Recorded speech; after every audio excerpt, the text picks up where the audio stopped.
ونستعينه ونستغفره ونؤمن به ونتوكل عليه ونعوذ بالله من شرور أنفسنا ومن سيئات أعمالنا من يهد الله فلا مضل له ومن يضلل فلا هادي له أشهد أن لا إله إلا الله وحده لا شريك له وأشهد أن سيدنا ونبينا ومولانا محمدا عبده ورسوله أرسله ربه بالحق بشيرا ونذيرا وداعيا إلى الله بإذنه وسراجا منيرا صلى الله تعالى عليه وعلى آله وصحبه وبارك وسلم تسليما كثيرا أما بعد فأعوذ بالله من الشيطان الرجيم بسم الله الرحمن الرحيم من المؤمنين رجال صدقوا ما عاهدوا الله عليه فمنهم من قضى نحبه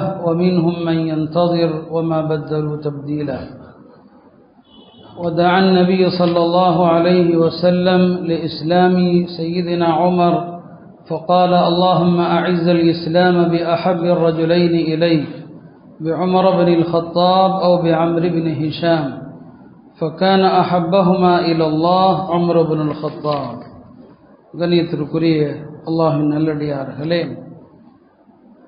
ஹிஜ்ரி புதிய ஆண்டனுடைய முதல் ஜும்ஆவை நாம் எல்லாம் இங்கு எதிர்கொண்டிருக்கிறோம். ஆஷுராவுடைய நாள், அதை ஒட்டிய பல நிகழ்வுகள் நடந்திருப்பதைப் போல இந்த முஹர்ரம் ஹஜ்ரத் சையதுனா உமர் ரலியல்லாஹு அன்ஹு அவர்களை பற்றியும் நினைவு கூறப்பட வேண்டிய ஒரு மாதம். காரணம் என்னவென்று சொன்னால், உமர் ரலியல்லாஹு அன்ஹு அவர்கள் கடைசி ஆண்டு, மரணிக்கிற அந்த கடைசி ஆண்டு ஹஜ் செய்துவிட்டு திரும்பினார்கள். துல்ஹஜ்ஜினுடைய கடைசி நாட்கள், அது எந்த தேதி என்பது குறித்து சில கருத்து வேறுபாடுகள் உண்டு. அவர்கள் ஃபஜ்ருடைய தொழுகையிலே அபு லுலுஆ என்பவனால் தாக்கப்பட்டான். துல்ஹஜ்ஜினுடைய ஒரு கடைசி 2-3 நாள் இருக்கும்போது ஹஜ்ரத் உமர் ரலியல்லாஹு அன்ஹு அவர்கள் துல்ஹஜ் கடைசி நாளில் ஷஹீதானார்கள் அல்லது முஹர்ரம் முதல் தேதி ஷஹீதாக்கப்பட்டான். இந்த 2 விதமான அபிப்பிராயங்களும் இருக்கிறது. ஆக முஹர்ரம் இந்த மாத துவக்கம் என்பது ஹஜ்ரத் உமர் ரலியல்லாஹு அன்ஹு அவர்கள் ஷஹீதாக்கப்பட்ட ஒரு மாதம். நாம் அவ்வப்போது சஹாபாக்கள் வரலாறுகள் குறித்தும் தெரிந்து கொண்டே இருப்பதும் அவசியம். சஹாபாக்களை பற்றி சொல்வார்கள் மசாபிஹுல் ஹுதா, அவர்கள் நேர்வழியினுடைய விளக்குகள். அவர்களுடைய சரித்திரம் நமக்கு பல்வேறு விதமான பாடங்களை பற்றி கற்றுத்தருகிறது. அந்த வகையிலே தான் ஹஜ்ரத் உமர் ரலியல்லாஹு அன்ஹு அவர்கள் குறித்த சில தகவல்களை சொல்ல விரும்புகிறோம். ஹஜ்ரத் உமர் ரலியல்லாஹு அன்ஹு அவர்கள் நபித்துவத்திற்கு 30 ஆண்டுகளுக்கு முன்னால் பிறந்தான். அதாவது பெருமானார் ஸல்லல்லாஹு அலைஹி வஸல்லம் அவர்கள் நபியாக ஆக்கப்படுகிற போது ஹஜ்ரத் உமர் அவர்களுக்கு 30 வயது என்பது ஒரு கருத்து. நபியாக ஆக்கப்படுகிற நேரத்தில் பெருமானார் ஸல்லல்லாஹு அலைஹி வஸல்லம் அவர்கள் இஸ்லாமிய ஏகத்துவ பிரச்சாரத்தை தொடங்கிய நேரத்திலே மிக கடுமையாக எதிர்த்தவர்களில் ஒருவராக ஹஜ்ரத் உமர் ரலியல்லாஹு அன்ஹு அவர்களும் இருந்தான். மிக கடுமையாக எதிர்த்தான். உமர் ரலியல்லாஹு அன்ஹு அவர்கள் இஸ்லாத்தை ஏற்பதற்கு முன்பு வரை இஸ்லாத்தை ஏற்ற யாருமே தன்னுடைய இஸ்லாத்தை வெளிப்படுத்த மாட்டாங்க, வெளிப்படுத்த முடியாது. எல்லாமே மறைந்து மறைந்து மறைந்து அமைதியாகத்தான் செஞ்சுட்டு இருப்பாங்க. ஒரு வீட்டில் தான் நபி ஸல்லல்லாஹு அலைஹி வஸல்லம் அவர்கள் ஹஜ்ரத் அர்கம் ரலியல்லாஹு அன்ஹு வீட்டில் தான் தமக்கு அருளப்படுகிற குர்ஆனுடைய வசனங்களை ரகசியமாக தான் சொல்லிக் கொடுப்பாங்க, யாருக்குமே தெரியாது. அப்படி ஒரு அமைதியான மறைமுகமான சூழலில் தான் மார்க்க விஷயங்கள் போதிக்கப்பட்டது. இந்த நிலையில் மக்கள் எல்லாம் கொஞ்சம் கொஞ்சமாக இஸ்லாத்துக்கு வரக்கூடிய காலம். ஆண்களில் ஒரு 41 பேர் முஸ்லீமாக இருப்பாங்க, பெண்களில் ஒரு 11 பேர் முஸ்லீமாக இருப்பாங்க. மொத்தம் ஒரு 52 பேர் தான் மக்கால முஸ்லிம்களுடைய எண்ணிக்கை. 53வது நபராக இஸ்லாத்தை ஏற்றவர்கள் தான் ஹஜ்ரத் உமர் ரலியல்லாஹு அன்ஹு அவர்கள். 53வது நபராக. அதுக்கு முன்னால் ஒரு 40-50 பேர் முஸ்லீமாக இருக்கிறான். ஹஜ்ரத் உமர் ரலியல்லாஹு அன்ஹு அவர்கள் இஸ்லாத்தை ஏற்பதற்கான காரணம் என்ன? மனிதனுடைய உள்ளத்தில் எப்போதாவது நேர்வழியை பற்றிய ஒரு தேட்டம் வந்துருச்சுன்னு சொன்னால் அல்லாஹ் ஹிதாயத்தை கொடுப்பான். மனிதனுடைய உள்ளத்தில் கொஞ்சம் வரணும். அல்லாஹ் எப்போதுமே அதைத்தான் பார்ப்பான். நீ ஒரு 8 எடுத்து வச்சா நான் 10 8 எடுத்து வைக்கிறேன். நீ நடந்து வந்தால் நான் ஓடி வர்றேன். இது அல்லாஹ்வுடைய நியதி. யாருடைய உள்ளத்தில் ஹிதாயத்தினுடைய ஒரு சின்ன தேட்டம் இருக்குதோ அவங்களுக்கு அல்லாஹ் ஹிதாயத்தை கொடுத்துருவான். நாம் வாழுகிற காலத்திலையும் பார்க்குறோம் இல்லையா, இவ்வளவு குஃபரும் ஷிருக்கும் நிறைந்த இந்த நாட்டிலும் கூட திடீரென்று எத்தனையோ மக்கள் முஸ்லீம் ஆகிறாங்க. நேர்வழி குறித்த தேட்டம் இருந்தால் அல்லாஹ் ஹிதாயத்தை கொடுத்துருவான். பெரிய பெரிய சாமியார்களுக்கு செயலாளராக இருந்தவர்கள் எல்லாம் இஸ்லாத்தை ஏற்ற வரலாறு இருக்குது. நமக்கு பெயர்கள் தேவையில்லை, அவங்கெல்லாம் முஸ்லீம் ஆகி தாம் இஸ்லாத்தை ஏற்ற தங்களுடைய சுய வரலாறை எழுதியிருக்கிறாங்க. என்ன அவ்வளோ பெரிய ஷிருக்குடைய குஃபருடைய தலைவர்கள், அவங்க கூடவே உட்கார்ந்து அவங்களுக்கு அல்லாஹ் ஹிதாயத்தை கொடுத்துறான். ஹஜ்ரத் உமர் ரலியல்லாஹு அன்ஹுடைய உள்ளத்திலேயும் வெளிப்படையில் இஸ்லாத்தின் மீதான ஒரு வெறுப்பும் ரசூல் ஸல்லல்லாஹு அலைஹி வஸல்லம் அவர்கள் மீதான ஒரு கோபமும் இருந்தாலும் கூட அவங்க உள்ளத்தில் ஒரு தேட்டம் இருக்க தான் செய்யுது. நான் பல முறை சொல்லியிருக்கிறோம், நபி ஸல்லல்லாஹு அலைஹி வஸல்லம் அவர்கள் காபாவில் அவங்க மட்டும்தான் தனியாக வந்து தொழுவாங்க, வேற யாராலையும் முடியாது. ஏன்னா அவங்கள அல்லாஹ் நேரடியாக பாதுகாக்கிறான். ரசூல் ஸல்லல்லாஹு அலைஹி வஸல்லம் அவர்கள் காபாவில் வந்து சூரத்துல் ஹாக்கா ஓதுவாங்க. உமர் ரலியல்லாஹு அவர்கள் இரவு நேரத்தில் அங்கே படுத்திருப்பாங்க, மஸ்ஜிதுல் ஹராமுடைய வளாகத்தில் படுத்திருப்பாங்க. படுத்திருக்கும் போது பெருமானார் ஓதுகிற அந்த சத்தத்தை கேட்கிற போது ரசிப்பாங்க. ஆனாலும் தனக்குத்தானே சமாதானம் சொல்லுவாங்க, இல்லை இது ஏதோ ஒரு கவிஞர் சொல்லுகிற வார்த்தைகள் தான். கவிஞர்களுடைய கவிதையில் அழகு இருக்கும், கவிதையில் இனிமை இருக்கும், கவிதை எப்போதுமே தன் பக்கம் எல்லாரையும் இழுக்கும். இது ஒரு கவிதை தான் அப்படின்னு சொல்லி உமர் மனசுல நினைக்கிறாங்க. அவர் வாய் விட்டு சொல்லல, மனசுல நினைக்கிறாங்க.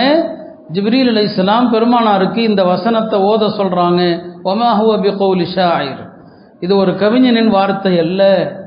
அவருக்கு ஆச்சரியமா இருக்கு, என்னடா இப்பதான் மனசுல நினைக்கிறோம், அதுக்குள்ள அதை ஓதுறாரு. இவர் ஒரு சூனியக்காரரா இருப்பாரோ, சூனியக்காரருக்கு எல்லாம் தெரியும், இப்போ மயக்கக்கூடிய வித்தகரா இருப்பாரோன்னு நினைக்கிறாங்க. வஹி வருது, வமா ஹுவ பிகௌலி காஹின், இது ஒரு சூனியத்தின் வார்த்தையும் அல்ல.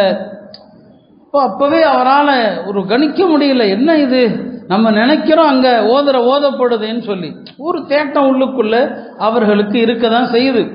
இந்த நிலையில தான் நபி ஸல்லல்லாஹு அலைஹி வஸல்லம் அவர்கள் ஒரு சந்தர்ப்பத்தில் 2 பேர்ல மக்காவுடைய இருவரும் வலிமையான தலைவர்கள், இந்த 2 பேர்ல யாராவது ஒருத்தர் முஸ்லீம் ஆயிட்டா நம்முடைய பிரச்சாரம் கொஞ்சம் லேசாகும், நம்ம ஏற்கக்கூடிய மக்கள் சந்திக்கிற கஷ்டங்கள் குறையும். இந்த 2 பேர்ல ஒரு ஆளு இஸ்லாத்துக்கு வரணும். இப்படிதான் 2 பேருமே குறைஷி தலைவர்கள். ஒருவர் அம்ரு இப்னு ஹிஷாம், அவரை தான் நாம அபூ ஜஹலுங்கிறோம். அபூ ஜஹலுடைய பெயர் அம்ரு இப்னு ஹிஷாம். இன்னொருவர் சையதுனா உமர் ரலியல்லாஹு அவர்கள். ஹஜ்ரத் உமருடைய 8வது பாட்டனார் அதி இப்னு கஅப், அவரோடு பெருமானாருடைய 8வது பாட்டனாரும் அதி தான். அங்கதான் போய் 2 பேருடைய பாரம்பரியமும் இணையுது. ஒரு நாள் நபி ஸல்லல்லாஹு அலைஹி வஸல்லம் அவர்கள் அல்லாஹ்ட்ட மனமுருகி துஆ செய்றாங்க, அல்லாஹும்ம அஇஸ்ஸல் இஸ்லாம் பி அஹப்பிர் ரஜுலைனி இலை பி உமர் இப்னுல் கத்தாப் வ பி அம்ர் இப்னு ஹிஷாம். அல்லாஹ் இந்த இருவரில் உனக்கு யார் பிரியமானவர்களோ அவர்களை கொண்டு இஸ்லாத்தை பலப்படுத்து, ஒன்று உமர் அல்லது அம்ர் இப்னு ஹிஷாம். அல்லாஹ் அந்த துஆவை உடனே கபூல் செஞ்சிட்டான். ஹஜ்ரத் உமர் தான் அல்லாஹ்வுக்கு பிரியமானவராக இருந்திருக்கிறாங்க. அபூ ஜஹலுக்கு இஸ்லாம் ஹிதாயத்து நசீபில் இல்லை. இந்த துவா கபூல் ஆயிடுச்சு அல்லாஹ்வுடைய சன்னிதானத்தில். இந்த துவாவுக்கு பிறகுதான் 53வது நபராக ஹஜ்ரத் உமர் ரலியல்லாஹு அவர்கள் இஸ்லாத்தை ஏற்பதற்காக அர்கம் ரலியல்லாஹு வீட்டுக்கு வர்றாங்க. நபி ஸல்லல்லாஹு அலைஹி வஸல்லம் அவர்கள் அவர் இஸ்லாத்தை ஏற்று வரக்கூடிய நேரத்தில் அவருடைய மார்புல 3 தடவை அடிப்பாங்க. ஹஜ்ரத் உமருடைய மார்புல அடிப்பாங்க, அல்லாஹும்ம அஹ்ரிஜ் மா ஃபீ ஸத்ரிஹி மின் கில் வ அப்தில்ஹு ஈமானா. யா அல்லாஹ், இவருடைய உள்ளத்தில் இருக்கிற எல்லா விதமான வெறுப்பு கோபதாபங்கள் அத்தனையும் நீக்கிவிட்டு அதையெல்லாம் ஈமானாக மாற்றிவிடு என்று துவா செஞ்சான். ரசூல் ஸல்லல்லாஹு அலைஹி வஸல்லம் அந்த துவா தான் எப்போ ஹஜ்ரத் உமர் இஸ்லாத்துக்கு வந்தாங்களோ, ஹஜ்ரத் இப்னு மசூத் சொல்லுவாங்க, மா அபதனல்லாஹ ஜஹரன் ஹத்தா அஸ்லம உமர், நாங்கள் அல்லாஹ்வை வெளிப்படையாக வணங்க முடியாதவர்களாக இருந்தோம் ஹஜ்ரத் உமர் முஸ்லீம் ஆகிற வரைக்கும். உமர் தான் முஸ்லீமான பிறகு நாங்கள் எல்லாருமே காபால போய் தொழுவோம். அதான் சொன்னாங்க, கான இஸ்லாமுஹு ஃபத்ஹன், ஹஜ்ரத் உமர் ரலியல்லாஹு அவர்கள் இஸ்லாத்தை ஏற்றது எல்லா முஸ்லிம்களுக்கும் ஒரு மகத்தான வெற்றியாக இருந்தது. வஹிஜ்ரத்துஹு நஸ்ரன், அவர்கள் ஹிஜ்ர் செஞ்சு மதீனா வந்தாங்களே அது எல்லாருக்கும் உதவியாக இருந்தது. வ இமாரத்துஹு ரஹ்மத்தன், அவங்களுடைய ஆட்சி அதிகாரம் முழு மனித குலத்திற்கும் அருளாக இருந்ததுன்னு சொல்லுவாங்க. இப்போ இப்படி ஹஜ்ரத் உமர் ரலியல்லாஹு அவர்கள் ஆரம்பத்திலேயே மக்கால இஸ்லாத்துக்கு வர்றாங்க. அவர்கள் இஸ்லாத்துக்கு வந்த பிறகு எவ்வளோ பெரிய ஒரு நல்ல சிறந்த முஸ்லீமாக மாறிட்டாங்கன்னு சொன்னால், பெருமானாருக்கும் அவர்களுக்குமான தொடர்பு எப்படி ஆயிடுச்சு. ஹஜ்ரத் உமர் ரலியல்லாஹு அவர்கள் ஷஹீதாக்கப்பட்டு இறந்துட்டாங்க. அவங்கள எல்லாரும் தீதார் பார்க்க வருவாங்களா இல்லையா? வரும்போது ஒவ்வொருத்தரும் ஒவ்வொன்று சொல்லுவாங்க. அப்போ ஹஜ்ரத் அலி ரலியல்லாஹு அவர்களும் வருவாங்க. ஹஜ்ரத் உமருடைய இந்த முகத்தை பார்த்து சொல்லுவாங்க, பெருமானார் ஸல்லல்லாஹு அலைஹி வஸல்லம் அவர்கள் எப்போது எதை சொல்ல வந்தாலும் என்ன சொல்லுவாங்கன்னா, நானும் அபூபக்கர் உமரும் சென்றோம்னு சொல்லுவாங்க. நானும் அபூபக்கரும் உமரும் இவ்வாறு பேசிக்கொண்டோம்னு சொல்லுவாங்க. எந்த இடத்திலையும் பெருமானாரோடு இந்த ரெண்டு பேரும் இருப்பாங்க. ஒன்று சையதுனா அபூபக்கர், இன்னொன்று உமர். இந்த இருவரும் எனக்கு இந்த உலகத்திலே எனக்கு உதவியாளர்கள், அமைச்சர்கள் என்று சொன்னாங்க. உலகத்திலும் சரி மறுமையிலும் சரி என்னுடைய துணை அமைச்சர்கள் என்பதாக பெருமானார் ஸல்லல்லாஹு அலைஹி சொன்னாங்க. அந்த அளவுக்கு ரசூல் ஸல்லல்லாஹு அலைஹி வஸல்லம் நெருக்கத்தை பெற்றாங்க. இந்த தீனோடு அவங்க எந்த அளவுக்கு ஒட்டி போயிட்டாங்கன்னா, சஹாபாக்களிடையே ஏதாவது ஒரு பிரச்சனை குறித்து பேசப்படும், ஒரு பிரச்சனை குறித்து பேசுவாங்க, என்ன செய்யலாம், ஆளாளுக்கு ஒரு கருத்து சொல்லுவாங்க. உமர் ஒரு கருத்தை சொல்லுவாங்க. உமர் எந்த கருத்தை சொல்றாங்களோ வஹி அதற்கு தோதுவாகத்தான் வரும்.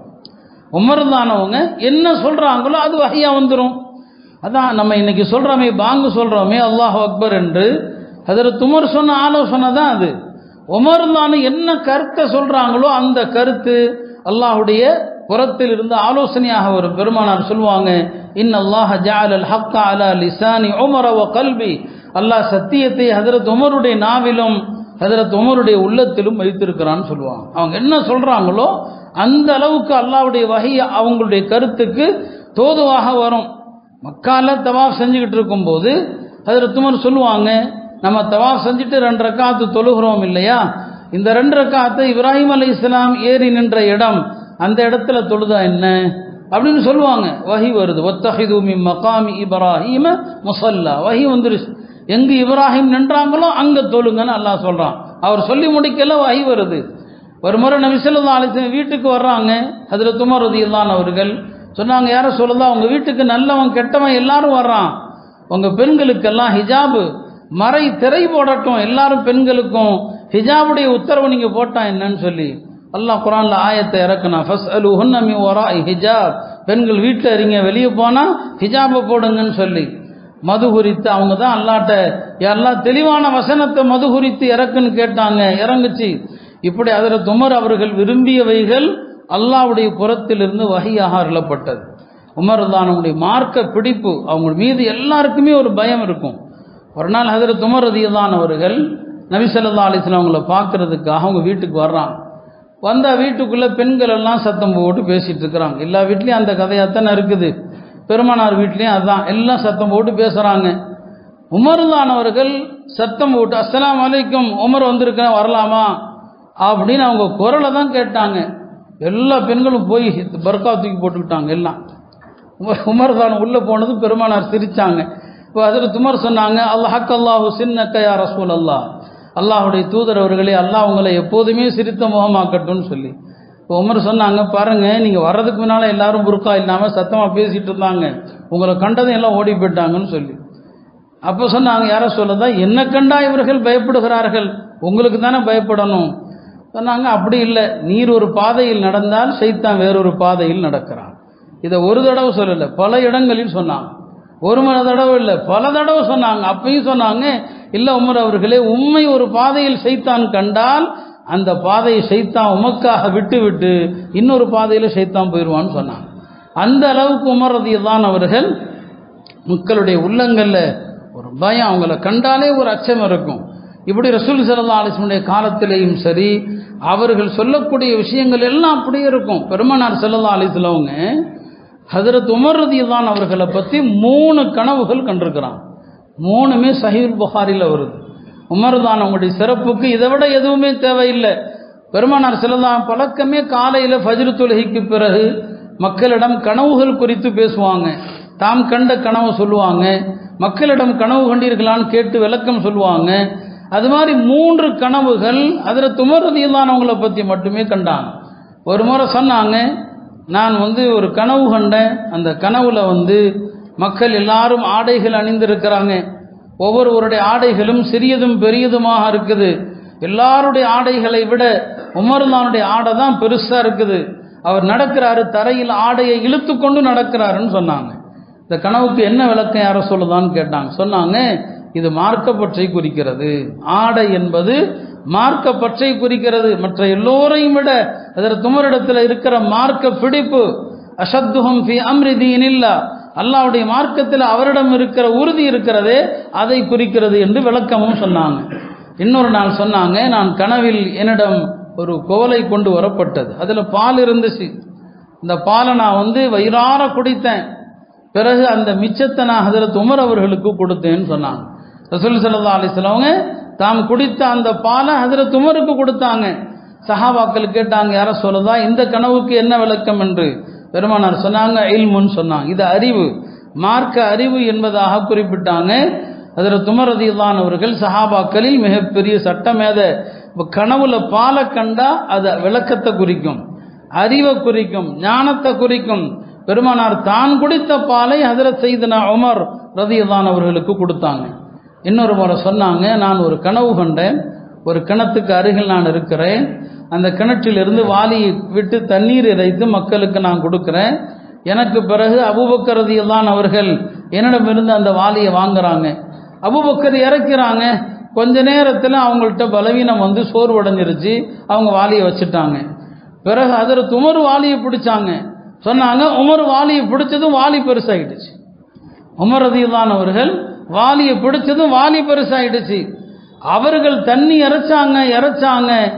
எக்கச்சக்கமான மக்கள் தாமும் தண்ணீர் அருந்தி தம்முடைய ஒட்டகங்களுக்கும் தண்ணீரை புகட்டி தாம் கொண்டு வந்த தோல் பாத்திரங்களிலும் தண்ணீரை நிரப்பினார்கள். கனவிலேயே நடந்தது பெருமானார் சொல்றாங்க. அப்போ மக்கள் சொன்னாங்க, இத்தகைய வலிமை மிக்க ஒரு தலைவரை நாம் பார்த்ததே இல்லைன்னு சொன்னாங்க. அப்போ அபூபக்கர் இறைச்சப்போ சோர்ந்துட்டாங்க. உமர் ரலியல்லாஹு அன்ஹு அவர்கள் வலிமையோடு இறைச்சாங்க. இந்த கனவுக்கு விளக்கம் பெருமானார் நேரடியா சொல்லல, கனவு தான் சொன்னாங்க. ஆனா உலமாக்கள் சொல்லுவாங்க, இந்த கனவுக்கு விளக்கம் என்ன? பெருமானாருக்கு பிறகு அபூபக்கர் ரலியல்லாஹு அன்ஹுடைய ஆட்சி காலம் கொஞ்ச காலம், 2 வருடங்கள் தான், 2 வருஷம் தான் ஆட்சி செஞ்சாங்க. பெருமானார் ஸல்லல்லாஹு அலைஹி வஸல்லம் அவர்களுக்கு பிறகு சுமார் 10 ஆண்டு காலங்கள், 10 வருடமும் 6 மாதங்களும் ஹஜ்ரத் சையதுனா உமருடைய ஆட்சி காலம். இந்த 10 ஆண்டு ஆட்சி காலங்கள் இஸ்லாமிய வரலாற்றினுடைய ஒரு பெரும் பொற்காலம். அது அடுத்து அவங்களுடைய ஆட்சியில் நடந்த சில விஷயங்களை தான் நினைவூட்ட விரும்புகிறேன். இஸ்லாமிய வரலாறு அந்த மாதிரி ஒரு அமைதியான ஆட்சி காலத்தை பார்த்ததே கிடையாது. அவங்க ஆட்சி காலத்தில் மார்க்க ரீதியாகவும் குழப்பம் கிடையாது, யாரும் குழப்ப முடியாது, எந்த புது கருத்தையும் யாரும் சொல்ல முடியாது. சொன்னால் நடக்கிறது வேற. உமருடைய காலத்தில் எந்த புது கருத்தையும் யாரும் சொல்ல முடியாது. என்ன முஸ்லிம்கள் செஞ்சிட்டு இருக்கிறாங்களோ அதுக்கு மாற்றமாக யாருமே எதுவுமே பேசக்கூடாது. அவங்களுடைய அந்த உறுதியை தான் இந்த கனவு குறிக்கிறது என்பதாக உலமாக்கள் அந்த கனவுக்கு விளக்கம் அளிப்பாங்க. இப்படி ஹஜ்ரத் சையதுனா உமர் இந்த மார்க்கத்திற்கு கிடைத்த ஒரு மிகப்பெரிய பொக்கிஷம். அவங்க சையதுனா உமர் ரலியல்லாஹு அன்ஹு அவர்கள் 2வது ஹலீஃபாவாக தேர்ந்தெடுக்கப்பட்டாங்க. இஸ்லாமிய வரலாற்றில் அமீருல் முஃமினீன் என்ற பட்டம் முதல்ல அவங்க காலத்தில் தான் வருது. அபூபக்கர் ரலியல்லாஹு அன்ஹு அவர்களை மக்கள் அமீருல் முஃமினீன் என்று அழைக்கல, ஹலீஃபத்து ரசூலுல்லாஹி ஸல்லல்லாஹு அலைஹி வஸல்லம், பெருமானாருடைய ஹலீஃபான்னு சொல்லுவாங்க.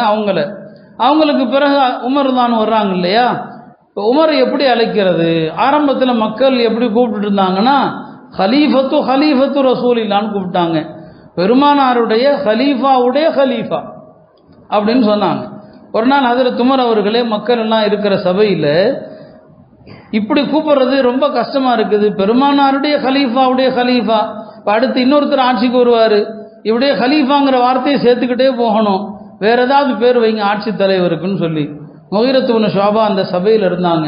அவங்க தான் சொன்னாங்க, அந்த அமீருனா வ நஹ்னுல் முஃமினீன், நீங்கள் எங்கள் தலைவராக இருக்கிறீங்க, நாங்கள் மோமின்களாக இருக்கிறோம். இப்போ அந்த அமீருல் முஃமினீன், அப்புறம் நீங்கள் மோமின்களுக்கு அமீர் தானே, அமீருல் முஃமின் வச்சுக்கிட்டா என்ன?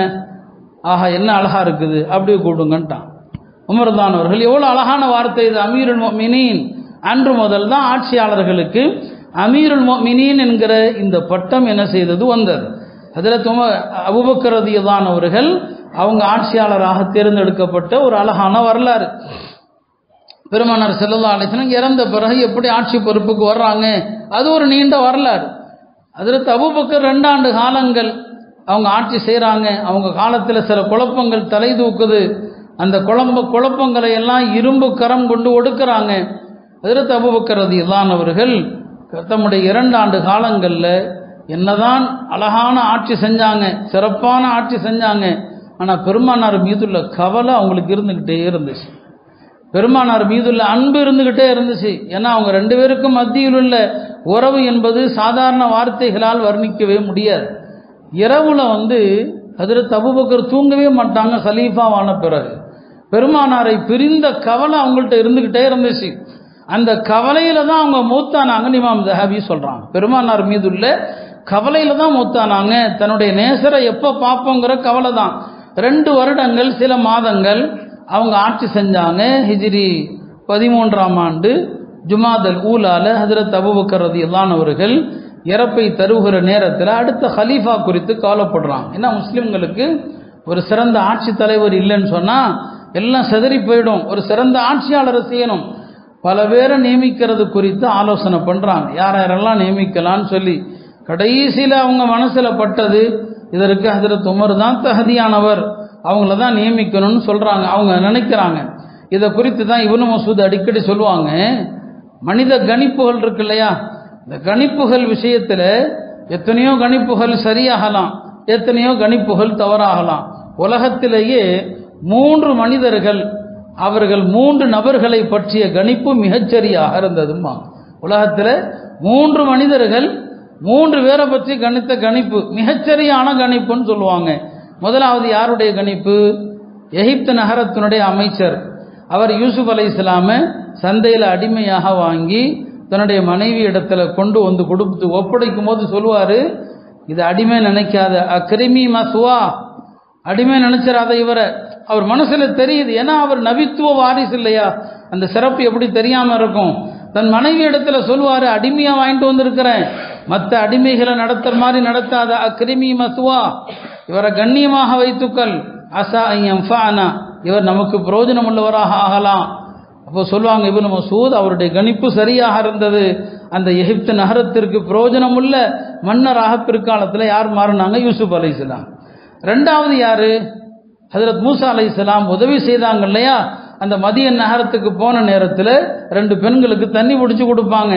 அந்த தண்ணி பிடிச்சி எந்த பெண்களுக்கு கொடுத்தாங்களோ அதில் ஒரு பெண்மணி தன்னுடைய தந்தை இடத்துல சொல்லுவாங்க, ஏதோ எங்களுக்கு தண்ணி பிடிச்சி கொடுத்தார் இல்லையா, அவரை நீங்கள் வேலைக்கு வச்சுக்குங்க. ஏன்னா நாங்கள் பார்த்தவர்களில் அவரை போன்று வலிமையானவரையும் பார்க்கவில்லை, அவரை போன்ற நேர்மையானவரையும் பார்க்கவில்லை. அல் கவியுல் அமீன். இது அந்த பெண்மணி யாரை பற்றி சொல்கிறாங்க? மூசா அலைஹிஸ்ஸலாம் பற்றி.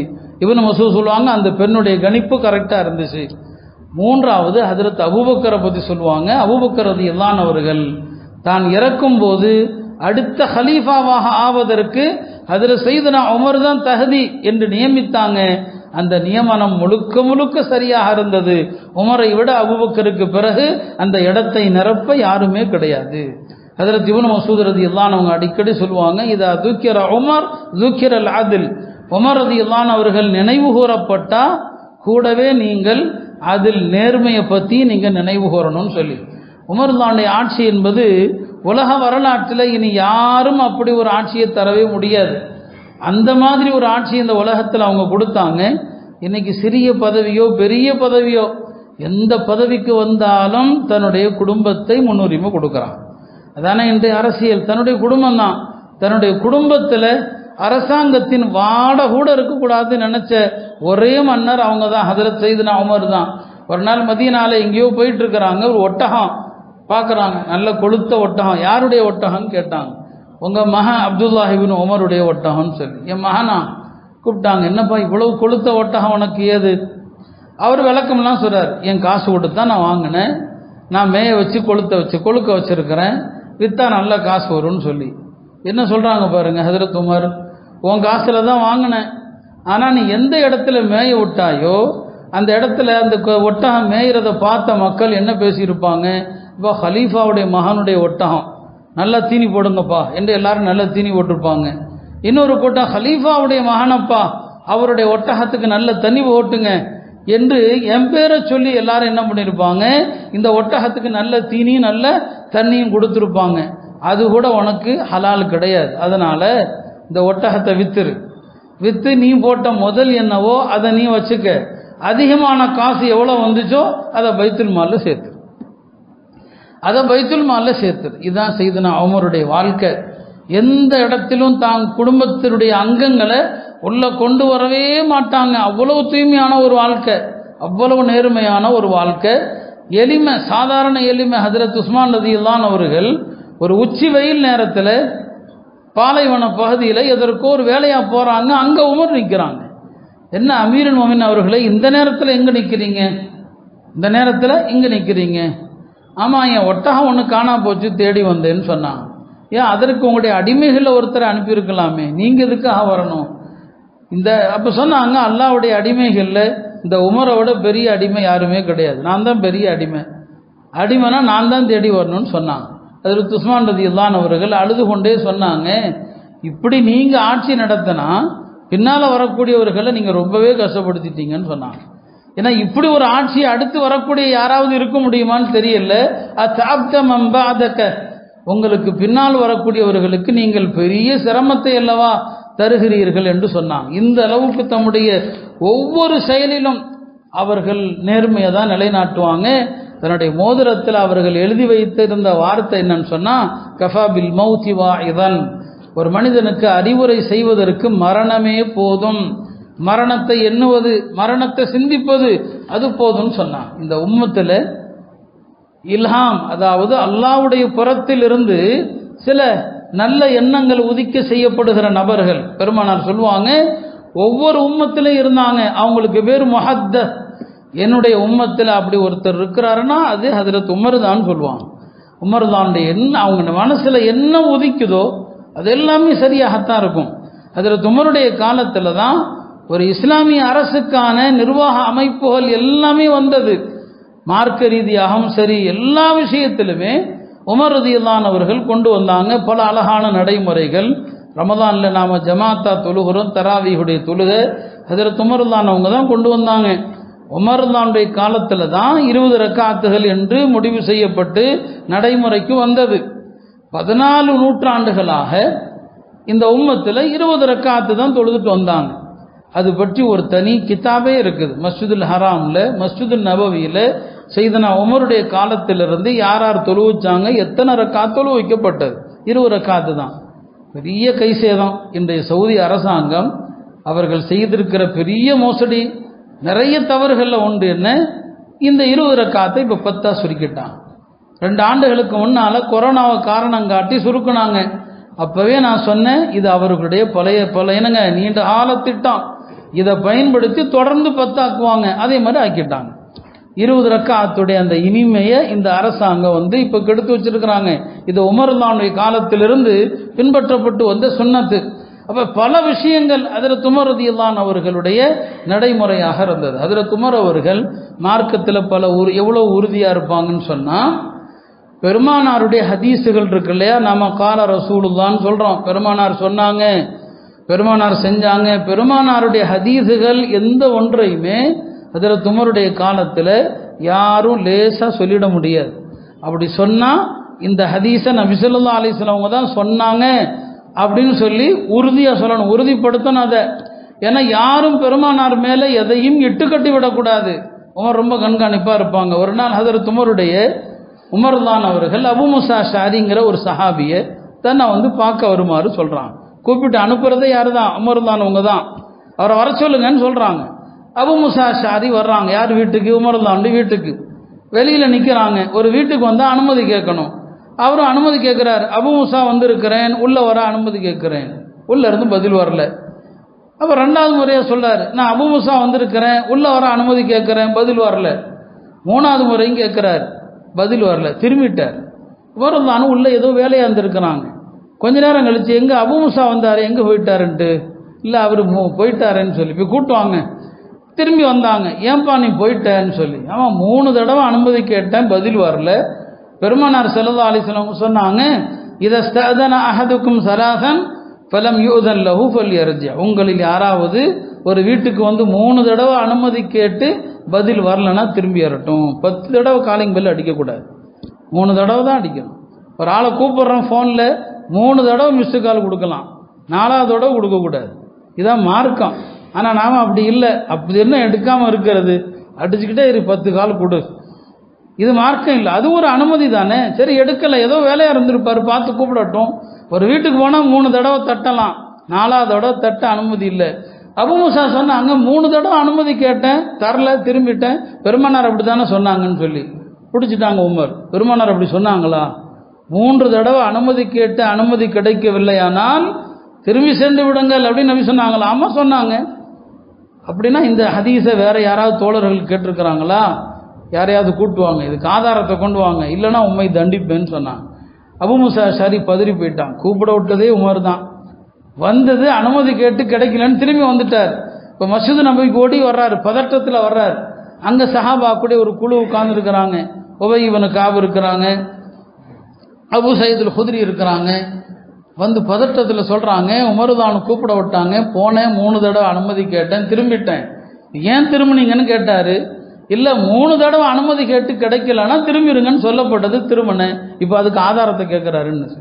அந்த சபையில் எல்லாரும் சிரித்தாங்க, கொல்லுன்னு சிரித்தாங்க. என்ன இது உமர் இதுக்கெல்லாம் ஆதாரம் கேட்குறாரா? இந்த ஹதீஸு ஒரு சின்ன பையனுக்கு கூட தெரியும், உமருக்கு தெரியாமல் போச்சா? சரி, உபை இப்னு கஅப் சொல்லுவாங்க, அபூ சயீத் அல் குத்ரியை பார்த்து நீங்கள் தான் கூட்டத்தில் சின்ன ஆள், நீங்கள் போய் சொல்லுங்கள், பின்னால் நான் வர்றேன்னு சொன்னான். அப்போ அபூ சயீத் அல் குத்ரி போய் சொல்லுவாங்க, என்ன இந்த ஹதீஸுக்கு போய் ஆதாரம் கேட்டீங்களாமே, இது பெருமானார் சொன்னாங்க. பின்னால் உபை இப்னு கஅப் வந்துடுவாங்க, அவங்க ஹஜ்ரத் உமரையே மிரட்டுவாங்க. என்ன பெருமானாருடைய தோழர்கள் மீதே சந்தேகப்படுறீங்களா நீங்கள்? அவர் ஒரு ஹதீஸை சொன்னால் ஏற்றுக்க மாட்டீங்களா, அதுக்கு ஆதாரம் கேட்குறீங்களான்னு சொல்லி உமர் அவங்களையே மிரட்டுவாங்க. அப்போ ஹஜ்ரத் உமர் சொல்லுவாங்க, நான் நபித்தோழர்கள் மீது நான் சந்தேகப்படலை, பெருமானார் சொன்னதாக ஆளாளுக்கு இஷ்டத்துக்கு இல்லாததையெல்லாம் புணங்கிடக்கூடாது, பெருமானாருடைய ஹதீஸை சொல்வதில் கவனம் வேண்டும், பெருமானார் மீது யாரும் எதையும் விட்டு கட்டிடக்கூடாது, அதுக்காக தான் நான் அவ்வாறு செய்தேன்னு சொல்லுவாங்க. இப்போ ஹஜ்ரத் உமருடைய காலத்தில் எல்லா விஷயத்திலும் கட்டுப்பாடு, எல்லாருடைய உணர்வையும் மதிப்பாங்க. இரவுல வலம் வருகிற போது கணவனை பிரிந்த ஒரு பெண்ணுடைய பாட்டை கேட்குறாங்க. அந்த அம்மா தன் கணவர் வெளியில போயிருக்கிறார், பல மாசங்கள் ஆச்சு, கணவனுடனான தாம்பத்திய உறவு இல்லாதத அந்த பெண்மணி கவிதையில புலம்புறத உமர் கேட்டாங்க. உடனே வர்றாங்க, ஒரு பெண்ணால் கணவனை பிரிந்து எவ்வளவு காலம் பொறுத்திருக்க முடியும்னு கேட்டாங்க. அப்ப பெண்கள்லாம் சொன்னாங்க 4 மாசம் பொறுத்திருக்க முடியும். அப்ப சட்டமே போட்டாங்க, நீங்க இஸ்லாமிய படையில இராணுவத்தில் செல்லக்கூடியவர்கள் 4 மாசத்துக்கு அவங்களுக்கு ஒரு தடவை விடுப்பு அளிக்கப்படும், 4 மாசம் ஆயிட்டா ஊருக்கு வந்துடணும். எல்லாருடைய உணர்வுகளை மதித்து நடக்கக்கூடிய ஒரு நேர்மையான மனிதராக ஹஜ்ரத் சய்யிதுனா உமர் ரலியல்லாஹு அன்ஹு அவர்கள் தம்முடைய ஆட்சி காலம் முழுவதும் அப்படிதான் ஆட்சி செஞ்சாங்க. ஹஜ்ரத் உமர் அவர்கள் 10 வருடம் ஆட்சி செஞ்சாங்க. ஒவ்வொரு வருஷமும் ஹலீஃபாக்கள் ஹஜ்ஜுக்கு போயிடுவாங்க, அது அந்த காலத்தினுடைய பழக்கம். உமர் ரலியல்லாஹு அன்ஹு அவர்கள் ஹிஜ்ரி 23ஆம் ஆண்டு ஹஜ்ஜுக்கு போகிறாங்க, அதான் அவங்களுடைய கடைசி ஹஜ்ஜு. அந்த ஹஜ்ஜு முடிந்து திரும்பி வருகிற வழியில் அபுத்தஹங்கிற ஒரு இடம், அந்த இடத்துல அப்படியே கொஞ்ச நேரம் உட்கார்றாங்க, சோர்ந்து உட்கார்றாங்க. அவங்க மனசில் என்ன வந்துச்சோ தெரியல. இப்போ அவங்களே அல்லாட்ட கையை தூக்கி துவா செய்கிறாங்க, அல்லாஹும்ம கபீர சின்னி, எல்லாம் எனக்கு வயசாயிடுச்சு, வல்லாஃபத் குவத்தி, முன்னால் இருந்த வலிமை இப்போ இல்லை, அந்த பலம் இப்போ இல்லை, ஒந்தஷரத்திர ஐயத்தி, என்னுடைய நாடும் பறந்து விரிந்து விட்டது. உமர்லாவுடைய காலத்தில் தான் ரோம் உட்பட எல்லாம் வெற்றி கொள்ளப்பட்ட காலம், அது பாரசீகம் வெற்றி கொள்ளப்பட்ட காலம், நாடும் பறந்து விரிந்து விட்டது, இனிமேலும் நான் கரெக்டாக ஆட்சி செய்வேனான்னு தெரியாது. ஃபக்பித்னி இலைக்க, எல்லாம் உன்பக்கமாக என்னை கைப்பற்றிக்கொள். இல்லையா, மௌத்தை கேட்குறாங்க, எல்லாம் கைப்பற்றிக்கொள். என்ன மௌத்தை அப்படி கேட்கலாமா?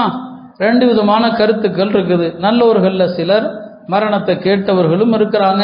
எல்லாம் என்ன கைப்பற்றிக்கொள். இந்த துவா எப்போ செய்கிறாங்க? ஹஜ்ஜு முடிஞ்சு வரும்போது துல்ஹஜ்ஜில் செய்கிறாங்க. இல்லையா, துவா செஞ்ச சில நாட்கள் தான், சில வாரங்கள் அல்ல, சில நாட்கள், 10 நாளில் அடுத்து மொத்தாயிட்டாங்க. இந்த துவா செஞ்சுட்டு மதீனாவுக்கு வர்றாங்க. மதீனா வந்த பிறகு அவர்கள் ஒரு வழியாக போயிட்டு இருக்கும்போது அங்கே முகீரத் இப்னு ஷுஅபாவுடைய அடிமை அபூ லுஆங்கிற ஒரு அடிமை, அந்த அடிமையை பார்க்குறாங்க. ஒரு திறமையான ஆள். இப்போ ஹஜ்ரத் உமர் ரலியல்லாஹு அன்ஹு அவர்கள் தனக்கு ஒரு திருகை செஞ்சு கேட்குறாங்க, தர முடியுமாப்பான்னு கேட்குறாங்க. இப்போ அந்த ஆள் சொன்னால் செஞ்சு தர்றேன், என்னுடைய எஜமான் என்னிடத்துல ரொம்ப கூலி கேட்குறாரு, தினசரி நான் இவ்வளவு சம்பாதிச்சு கொடுக்கணுங்கிறாரு, நீங்கள் பேசி குறைக்கணும்னு சொல்லி உமர் சொன்னாங்க, உனக்கு தான் திறமை இருக்குப்பா, வருமானம் இருக்குது அப்படின்ட்டு சும்மா ஒரு வார்த்தை சொல்லிட்டாங்க, அவ்வளோதான், வேற ஒன்றும் சொல்லலை. அவனுக்கு அது கோபமாக போச்சு, இவர் என்ன இப்படி சொல்கிறாருன்னு சொல்லி. அவன் ஒரு பாரசீக அடிமை, அவன் ஒரு மஜூசி, நெருப்பு வணங்கி ஹஜ்ரத் உமரை கொல்ல வேண்டும் என்று திட்டமிட்டான். அவ்வளோதான். இது ஹஜ்ஜை முடிச்சுட்டு திரும்பி வந்து இந்த நிகழ்வு நடக்குது. ஒரு நாள் காலையில் ஃபஜ்ருடைய தொழுகையில் ஹஜ்ரத் உமர் ரலியல்லாஹு அன்ஹு அவர்கள் வரும்போதே எழுப்பிக்கிட்டே தான் வருவாங்க, மக்களை எல்லாத்தையும் சத்தம் கொடுத்துக்கிட்டே தான் வருவாங்க. காலையில் வரும்போது அவனுடைய பழக்கம் அதுதான். அவனும் தெரிஞ்சுக்கிட்டான், ஹலீஃபா கிளம்பிட்டாரு, தொலை வைக்க போறாருன்னு சொல்லி தெரிஞ்சுக்கிட்டான். அப்போ ஹஜ்ரத் உமர் ரலியல்லாஹு அன்ஹு அவர்கள் தக்பீர் கட்டுறாங்க. இப்போ மஸ்ஜிதில் பெரிய அளவிலான வெளிச்சங்கள் அக்காலத்தில் இல்லாத காலகட்டம். தான் தயாரித்திருந்த அந்த கத்தி, அவங்கள கொலை செய்வதற்குனே தயாரித்த கத்தி, சஃப்களை கிழித்து கொண்டு வர்றான். கிட்டத்தட்ட ஒரு 12-13 சஹாபாக்களை தாக்கிடுறான். அதில் ஒரு 6 பேர் இறந்துடுறாங்க. ஹஜ்ரத் உமர் ரலியல்லாஹு அன்ஹு அவர்களை 3 தடவை குத்தி என்ன செய்யறான், ஷஹீதாக்கிடுறான். அப்பவே இறக்கல, 3 தடவை குத்துறாங்க. அவங்கள தூக்கிட்டு என்ன செய்து வரப்படுது. பிறகு அவன் தன்னைத்தானே குத்தி தற்கொலை செஞ்சுக்கிட்டான். உமர் ரலியல்லாஹு அன்ஹு அவர்கள் அதற்கு பிறகு ஒரு 2 நாள், அது 3 நாள், அது துல்ஹஜ்ஜினுடைய கடைசி நாள். அதனால தான் துல்ஹஜ் கடைசியில் இறந்தாங்களா அல்லது முஹர்ரம் முதல் தேதி இறந்தாங்களா, ஷஹீதானாங்களா என்பதில் 2 விதமான கருத்துக்களும் இருக்குது. இப்போ அதில் சையதுனா உமர் ரலியல்லாஹு அன்ஹு அவர்கள் ரத்த வெள்ளத்தில் மிதக்கிறாங்க.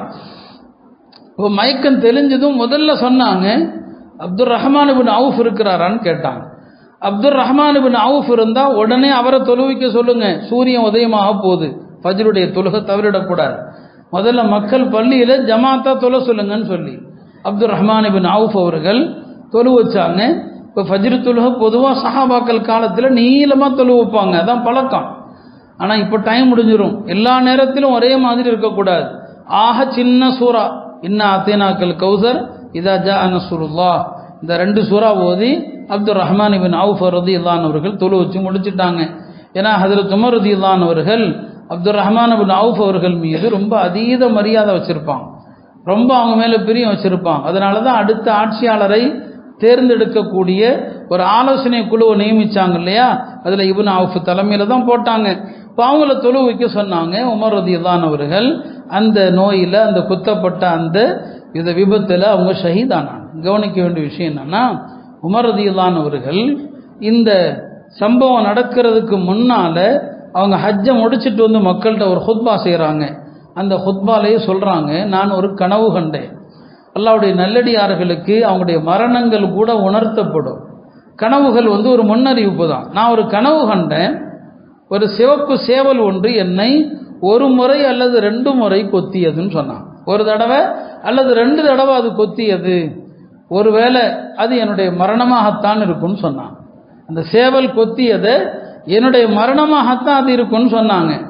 உமர் ரலியல்லாஹு அன்ஹு அவர்கள் குறித்து வேறு சில சஹாபாக்களும் கனவு கண்டாங்க. அந்த கனவுல ஹஜ்ரத் உமர் ரலியல்லாஹு அன்ஹு அவர்கள் ஷஹீதாக்கப்படுவாங்கன்னு சொல்லப்படுது. ஹஜ்ரத் உமரும் துஆ செய்கிறாங்க, யா அல்லாஹ் நபியுடைய நகரத்திலும் மரணிக்கணும், ஷஹீதாக மரணிக்கணும். பிறகு அவங்களே கேள்வி கேட்குறாங்க, மதீனாவில் இருந்து கொண்டே எப்படி ஷஹீதாக முடியும்? ஷஹீதாகணும்னா அல்லாஹ்வுடைய பாதையில் போகணும், மதீனாவில் இருந்துக்கிட்டு எப்படி ஷஹீதாகிறது? பிறகு தனக்குத்தானே பதிலும் சொல்லுவாங்க, அல்லாஹ் நினைத்தால் நபியின் நகரத்திலேயே எனக்கு ஷஹாதத்தை கொண்டு வர முடியும்னு சொல்லி. அதே மாதிரி தான் அந்த பாரசீக மஜூசியால் அவங்க கொல்லப்பட்டாங்க. தான் கொல்லப்பட்டது ஒரு முஸ்லீமுடைய கையால் அல்ல என்று ஹஜ்ரத் உமர் ரலியல்லாஹு அன்ஹு அவர்கள் மிகுந்த சந்தோஷம் பட்டாங்க. ஆக அவங்க கேட்ட அந்த துவாக்கள் எல்லாமே ஒரு 20 நாட்களுக்குள் கபூல் ஆயிடுச்சு. அல்லாஹ் பொருந்தி கொண்ட முறையில் அவங்க ஷஹீதாக்கப்பட்டாங்க. பெருமானார் ஸல்லல்லாஹு அலைஹி வஸல்லம் அவர்களுக்கு அருகிலேயே அடக்கம் செய்யப்பட்டாங்க. உமர் ரலியல்லாஹு அன்ஹு அவர்களுடைய அந்த மார்க்க பற்றும் அந்த மார்க்க பிடிப்பும் அவங்களுடைய அந்த நேர்மையும் நீதியும் அதுதான் இந்த உம்மத்திற்கு மிகவும் தேவை. உமர் ரலியல்லாஹு அன்ஹுடைய ஒரு மகன் ஆசிம், அவங்களுடைய பல மகன்கள் இருக்கிறாங்க, அதில் ஒருத்தர் தான் ஆசிம்னு ஒரு மகன். அந்த ஆசிமுடைய வழித்தோன்றல்களில் வந்தவர் தான் இஸ்லாத்தின் சிறந்த ஹலீஃபாவாக போற்றப்படுகிற ஹஜ்ரத் Umar ibn Abdul Azeez. Umar ibn Abdul Azeez ஹஜ்ரத் உமருடைய அந்த பேரர்களில் தான் அவரும் வர்றாரு. ஹஜ்ரத் உமரிடம் இருந்த அதே நேர்மையான ஆட்சியை அவர்களும் கொடுத்தாங்க. அருமையானவர்களே, நல்லவர்களுடைய சஹாபாக்களுடைய இந்த வரலாறுகள் எல்லாம் நம்முடைய ஈமானுக்கு ஒரு புத்துணர்ச்சியை தரக்கூடியவை. நமது இளைய சந்ததிகளுக்கும் இந்த வரலாறுகள் அதெல்லாம் போதிக்கப்படணும். எல்லாம் வல்ல அல்லாஹ் அந்த நல்லோர்களுடைய வரலாறுகளை படித்து நம்முடைய ஈமானை மெருகேற்றுவானாக. நம்மையும் அந்த நல்லோர்களுடைய கூட்டத்திலே சேர்த்தல்வானாக. நமது நாட்டை சூழ்ந்திருக்கிற ஆபத்திலிருந்து இந்த நாட்டை பாதுகாப்பானாக. முஸ்லிம்களுக்கு எதிரான எல்லா சூழ்ச்சிகளை விட்டும் அல்லாஹ் நம்மையும் இந்த தீனையும் பாதுகாப்பானாக. வஆகிரு தஅவானா அல்ஹம்துலில்லாஹி ரப்பில் ஆலமீன்.